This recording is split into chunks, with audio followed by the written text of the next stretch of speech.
হযরত আবু বকর নামাজ শুরু করলেন। নামাজ শুরু হয়ে যাওয়ার পর নামাজ চলমান অবস্থায় আল্লাহর রাসূল মসজিদের মধ্যে হাজির হয়ে গেলেন।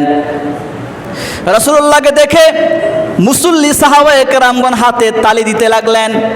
ইলতাফাতান নাস, মানুষেরা তালি দিতে লাগলেন, অর্থাৎ আবু বকর সিদ্দিককে ইশারা দিতে লাগলেন যে রাসূলুল্লাহ এসেছে। কিন্তু আবু বকর সিদ্দিক নামাজের মধ্যে মশগুল, নামাজের মধ্যে এতটাই মনোযোগ ছিলেন, সাহাবায়ে কেরামের তালির আওয়াজ তিনি শুনতে পান নাই। আল্লাহর রাসূল পিছন থেকে কাতারগুলো ফাঁকা করতে করতে হযরতে আবু বকর সিদ্দিকের পিছনে গিয়ে দাঁড়াইলেন।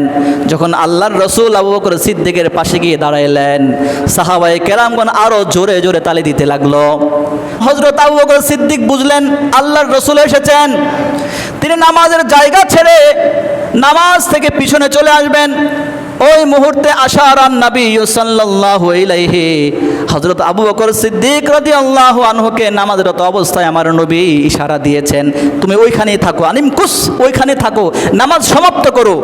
দেখেন নামাজরত অবস্থায় কতগুলো ঘটনা ঘটছে, তালি দিচ্ছে, ইশারা দিচ্ছে, কারো নামাজ কিন্তু ভাঙে নাই। হযরত আবু বকর সিদ্দিক এই হাত বাঁধা হাত ছেড়ে দিলেন। নবী যখন আসছে, আয়েশা বলছে তুমি নামাজ পড়াও, নামাজ সম্পন্ন করো।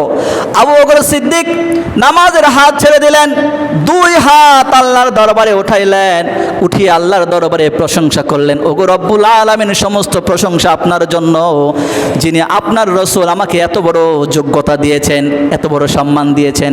দোয়া করে আল্লাহর প্রশংসা করে তিনি সেখান থেকে পিছনে সরে আসলেন। আল্লাহর নবী সামনে গিয়ে বাকি নামাজ সম্পন্ন করলেন। নামাজ শেষ হয়ে গেল। আল্লাহর রাসূল হযরত আবু বকর সিদ্দিককে বললেন, হে আমার আবু বকর, আমি নামাজে এসে তোমাকে ইশারা দিলাম নামাজ সম্পন্ন করার জন্য, তুমি নামাজ সম্পন্ন না করে কেন পিছনে চলে আসলে? হযরত সিদ্দিক আকবর বলেন, ইয়া রাসূলুল্লাহ, ইয়া হাবিবাল্লাহ, আপনি হলেন ঈমানের মূল, আপনি আমার পিছনে মুসল্লি হবেন, আমার পিছনে আপনি নামাজ পড়বেন। আমি আবু বকরের সেই সাহস হয় নাই, আমি আবু বকরের সেই যোগ্যতা হয় নাই, আপনি রাসূলকে পিছনে রেখে আমি ইমাম হব। বলুন সুবহানাল্লাহ।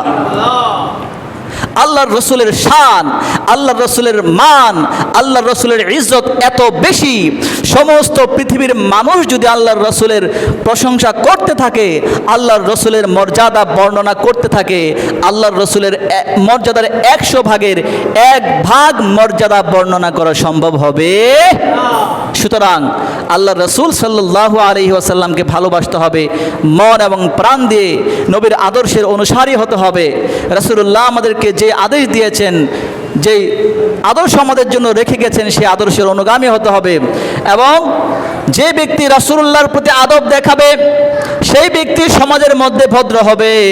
যেই ব্যক্তির হৃদয়ে রাসূলুল্লাহর প্রেম রয়েছে, সেই ব্যক্তি তার বাবা মার প্রতি সম্মান দেখায়। আর যার হৃদয়ে আল্লাহর রাসূলের প্রতি ভালোবাসা নাই, সেই ব্যক্তি যত বড়ই হোক না কেন, সেই ব্যক্তি তার বাবা মাকেও রেসপেক্ট দিতে পারে না।